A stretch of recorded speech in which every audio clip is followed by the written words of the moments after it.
बोलिए। सर, जिस तरीके से राहुल गांधी ने कहा था नरेंद्र जिसके बाद बीजेपी में पलटवार करते हुए राहुल गांधी को एजेंट कहा है पाकिस्तान में, लेकिन नरेंद्र देखो, ये राहुल गांधी जी ने जो कहा है वो क्या आर्मी के बारे में नहीं कहा है, देश के फौज के बारे में नहीं कहा है, या देश के प्रधानमंत्री के बारे में भी नहीं कहा होगा, ना राष्ट्रपति के बारे में कहा है। आप जो घर घर में सिंदूर बांटने जा रहे हो, कौन सा पराक्रम आपने किया है भाई? पराक्रम तो आर्मी ने किया है। आपके घर के दरवाजे के बाहर सिंदूर का पेड़ लगा दिया आपने। तो आप ये राजनीतिक फायदा लेने का काम जो आप कर रहे हो, तो आपको जवाब तो देना पड़ेगा। आपने जिस ढंग से प्रेसिडेंट ट्रंप के दबाव में आकर युद्ध विराम किया है, देश को पूछा था आपने, पार्लियामेंट को पूछा था आपने? हमारी फौज आगे निकल चुकी है, पीओके लेने की बात चल रही है, आपके डिफेंस मिनिस्टर बोल रहे हैं पीओके अभी 2 दिन में आ जाएगा, और आपने प्रेसिडेंट ट्रंप के दबाव में आकर आप झुक गए। आप झुक गए। हिंदुस्तान कभी इस प्रकार से झुका नहीं था, आप झुक गए। तो आपको क्या कहेंगे? देश के लीडरशिप अगर इस प्रकार से झुक गई है किसी के सामने, तो उसे सरेंडर होना ही बोलते हैं। अब ये हम नहीं बोल रहे, अब पुतिन ने भी कहा है। तो पुतिन पाकिस्तान का एजेंट है क्या? अब मेरे पास वो खबर है, पुतिन ने भी कहा है ना कि अब देखिए, रशिया के अखबार देखिए, गार्डियन देखिए, प्रेसिडेंट ट्रंप और पुतिन में जो चर्चा हुई है उसमें प्रेसिडेंट ट्रंप उनको कहता है पुतिन को, मैंने वार रुकवा दी, और पुतिन उसकी पुष्टि करता है कि प्रेसिडेंट ट्रंप ने वार रुकवा दी। तो आप पुतिन को बोलिए पाकिस्तान का एजेंट है। आपने पूरे विश्व में हमारे प्रतिनिधि मंडल भेजे, उसका हमने स्वागत किया, हमारे भी एक प्रतिनिधि उसमें थे, लेकिन क्या हो गया आपने देखा? पाकिस्तान को आर्थिक दृष्टया सक्षम बनाने के लिए ऐसे ऐसे देश आगे आए हैं जिसके बारे में हिंदुस्तान के विदेश नीति बनाने वाले ने सोचना चाहिए। पाकिस्तान को IMF हो, जो एशियन डेवलपमेंट बैंक है, $800 मिलियन दिया पाकिस्तान को, और वो बैंक के प्रेसिडेंट 2 दिन पहले मोदी जी को मिलकर गए थे, और मोदी जी ने उनको कहा था कि अगर पाकिस्तान को आप इस प्रकार से पैसा दोगे तो पाकिस्तान उसका इस्तेमाल टेररिज्म के लिए करेगा। उसके बावजूद, विश्व गुरु कहने के बावजूद, पाकिस्तान को ADB बैंक ने 800 मिलियन डॉलर दे दिया है। IMF ने पाकिस्तान को लोन दिया है। अमेरिका में पाकिस्तान का स्वागत हो रहा है। बिलावल भुट्टो जो है वो यूनाइटेड नेशन में हमारे खिलाफ भाषण दे रहा है। हमारा डेलीगेशन 27 मई को कुवैत गया। हमारा डेलीगेशन 27 मई को कुवैत में चला गया, और 28 मई को कुवैत ने पाकिस्तान के वीजा पर जो बैन लगाया था 19 साल से वो हटा दिया। यह हमारी उपलब्धि। तो सवाल तो देश की जनता पूछेगी, सांसद पूछेंगे, नेता पूछेंगे, तो आपको डर क्यों लगता है? आप जवाब दीजिए। आपको सिंदूर का पेड़ लगाने से अच्छा है आप हम सबको बुलाइए, ऑल पार्टी के नेताओं को, और जो सवाल हमारे मन में है उसका जवाब दीजिए। उसी को तो डेमोक्रेसी कहते हैं ना। प्रधानमंत्री सवालों से भाग जाएंगे, और हम अगर कुछ सवाल या जवाब करेंगे तो आप हमको देशद्रोही कहेंगे। लेकिन विश्व में भारत की किरकिरी हो रही है। G7 में हिंदुस्तान को नहीं बुलाया, क्यों नहीं बुलाया उसका जवाब मोदी जी दे सकते हैं। और मोदी जी भी नहीं जाना चाहते उधर, इसलिए कि वहां ट्रंप है। अगर ट्रंप ने मोदी जी के सामने बोल दिया, अगर ट्रंप ने मोदी जी के सामने ही मंच से बोल दिया कि मैंने वॉर रुकवाई है, तो क्या मोदी मंच पर खड़े होकर ट्रंप का मुंह दबाएंगे? नहीं नहीं नहीं नहीं, ऐसा नहीं हुआ, हिम्मत है।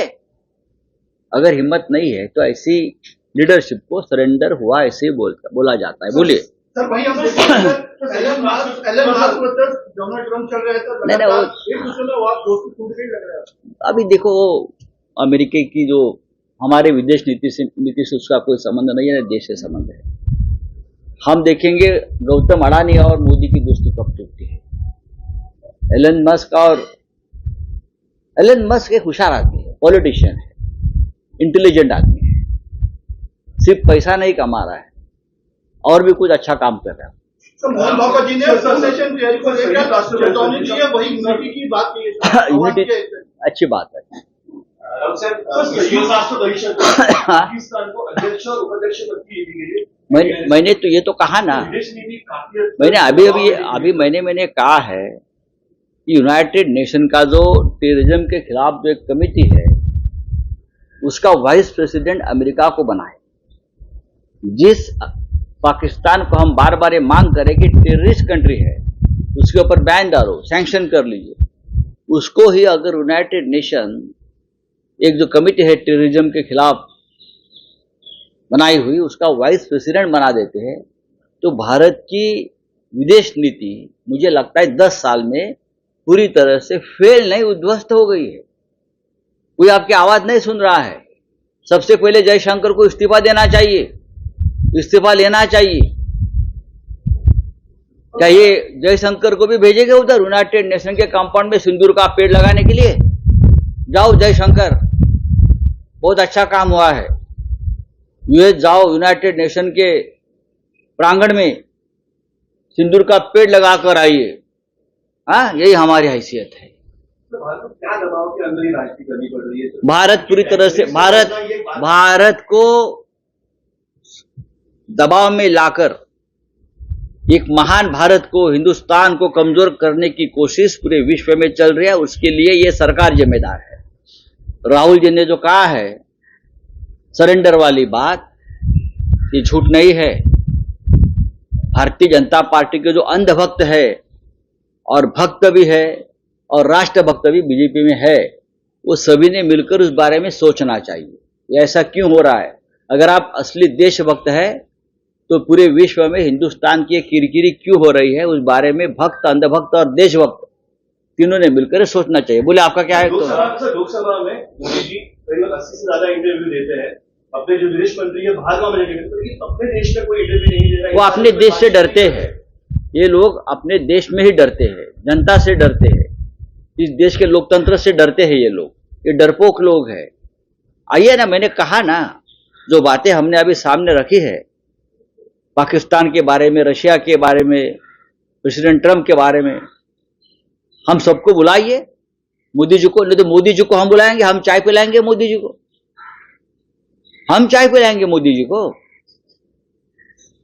हमको बुलाइए, हम बात करेंगे आपसे। बोला जागतिक स्तरावर डोनाल्ड ट्रम्प आणि एलन मस्क ही युती तुटत असताना महाराष्ट्रात मात्र शिवसेना, मनसे, पर्यायानं उद्धव ठाकरे, राज ठाकरे ही युती कधी होणार याबद्दल नेते फक्त सकारात्मक प्रतिक्रिया देत आहेत। खाली कार्यकर्त्यांचं मनोमिलन व्हायला सुरुवात झाली। याआधी आपण बघितलं तर कल्याणमध्ये दोन्ही पक्षाचे कार्यकर्ते एकत्र आले, त्यांनी आंदोलन केलं। काल नाशिकमध्ये मनसेच्या कार्यालयाच्या उद्घाटनाला शिवसेना युबीटीचेही पदाधिकारी उपस्थित राहिले।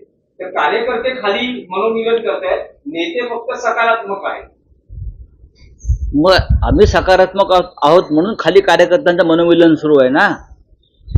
तुम्ही एक समजून कसं घेत नाही? आपण फार मोठे पत्रकार आहात सगळे लोक, आपल्याला महाराष्ट्राचं राजकारण टाकलं माहिती आहे। नेत्यांनी सकारात्मक भूमिका घेतल्यामुळेच कार्यकर्त्यांचं मनोबल वाढलेलं आहे।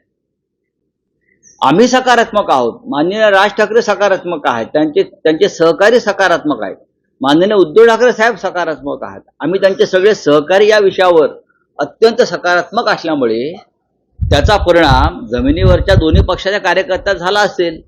तर त्याच्यामध्ये चिंतेचं कारण काय? तुम्ही स्वागत केलं पाहिजे त्याचं ना. चिंतेचं कारण नाहीये, पण कसं आहे की पहिला फोन किंवा पहिला संवाद फोन करणं हा मुद्दा आहे. कारण काल मला असं ठाकरे असं म्हणाले, मला असं दोन भाऊ एकमेकांशी बोलतील.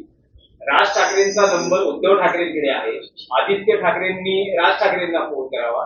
तर आता मुद्दा काय माझा असा आहे, किंवा इगोचा राहिलाय? बघा, ही जी मुलं आहेत सगळी त्यांच्या जन्माच्या आधीपासून हे दोन भाऊ आहेत ना. मी त्या दोघांनाही पाहिलंय आणि जाहीरपणे तर आता मी 10 मिनिटांनी राज ठाकरे यांना फोन करतोय किंवा 10 मिनिटांनी मी उद्धव ठाकरेंना फोन करतोय असं काय सोशल मीडियावर सांगून तर कोणी एकमेकांना फोन करत नाही. काय सांगावं, फोन झाले सुद्धा असतील. फोन अरे पण काय तुम्हाला, बघा मी वारंवार म्हणत, तुम्हाला फळ दिसले असे कारण आहे ना, ज्याला तुम्ही फ्रुटफुल टॉक म्हणता, बरं का. तुम्हाला फळ दिसेल ना. तुम्हाला फळ झाडावरती यायला आधी बी लावावं लागतं, मग पाणी घालावं लागतं, मग रोपटं वाढवावं लागतं, मग फांद्या येतात. अशा अनेक प्रक्रियातून फळ येतं. त्या प्रक्रियेला सुरुवात झालेली आहे आणि मला पूर्ण खात्री आहे की काही दिवसांनी तुम्ही म्हणाल खूपच झाडाला फळं आली आहे, तो एवढी लवकर फळं आली कशी? फळं येतील ना, फळं येतील. अमित ठाकरेंनी तुम्हाला शिवतीर्थ कॅफेटेरियाचंही आमंत्रण दिलं आहे की जसं पुस्तक पाठवलं जाऊ शकतं, संजय राऊत स्वतः का नाहीये प्रस्ताव? बघा, असं आहे की अमित ठाकरे यांना मी त्यांच्या जन्मापासून पाहिलेलं आहे. गोड मुलगा आहे. जसा आमचा आदित्य आहे तसा अमित आहे आणि त्याची विधानही फार गोड आहेत. त्याच्या मनामध्ये जी भावना आहे त्या भावनेचं मी त्याचा काका म्हणून स्वागत करतो आणि फार छान त्यांची हल्ली विधानं फार चांगली आहेत. आदित्यचं भूमिका फार उत्तम आहे. आता तुम्हाला मनोमिलन म्हणजे अजून काय मनोमिलन हवंय? मग होईल ना. मी कॅफेमध्ये नाही, मी घरी जाईन. आमच्यासाठी ते कॅफे नाहीये, आमच्यासाठी ते दुसरं घरच आहे ना. एक आहे की त्यात जे म्हटलं जात आहे की तुम्ही असं म्हटलं किंवा उद्धव ठाकरेंनी मध्यंतरी असं म्हटलं की भाजप आणि शिंदे यांच्याशी जर राज ठाकरे बोलत असतील तर मग कसं काय होणार? आमच्या मनसेतून असं म्हणणं आहे की शिवसेना उद्धव बाळासाहेब ठाकरे किंवा उद्धव ठाकरे हे काँग्रेस आणि एनसीपीचं काय करणार आहे? काँग्रेस एनसीपीला बाजूला ठेवणार आहेत का, असाही मुद्दा ते उपस्थित, तर पुढचे काही मुद्दे होऊ शकतात. मुंबई महापालिकेचा हा विषय आहे किंवा महानगरपालिकांचा विषय आहे. एकनाथ शिंदेचा पक्ष आणि भाजपा आणि काँग्रेस राष्ट्रवादी या जमीन आसमानचा फरक. काँग्रेस आणि राष्ट्रवादी महाराष्ट्राचे शत्रू नाहीये. त्यांनी बाळासाहेब ठाकरेंची शिवसेना आज पक्षांतर झालेली आहेत याआधी, पण ज्या पद्धतीनं अमित शहा आणि नरेंद्र मोदींनी महाराष्ट्राच्या पाठीवर घाव घातलेले आहेत तसे घाव यांनी घातलेले मला दिसले नाहीत. हे माननीय राजसाहेब सुद्धा मान्य करतील. त्याच्यामुळे ह्याच्यावरती भविष्यामध्ये एका टेबलावरती चर्चा होऊ शकते. देशपांडे असं म्हणतात की पहिला प्रस्तावावर आवडत आमच्याकडे बोलते प्रस्तावाला नाही असं ते बोलतात. पहिला प्रस्ताव 2 भावांमध्ये प्रस्तावाची गरज नसते. चला, धन्यवाद. एक महत्वाचा विषय आहे.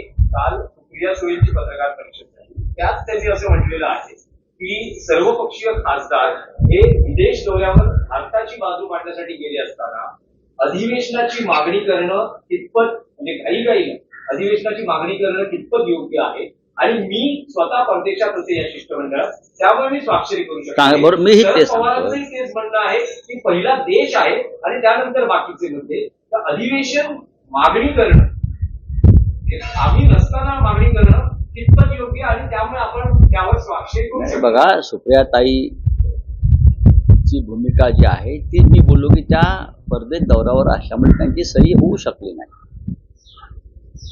पण सातत्याने त्या सुद्धा या विषयावरती एक भूमिका व्यक्त करतायत. शरद पवार साहेब एक भूमिका व्यक्त करतात.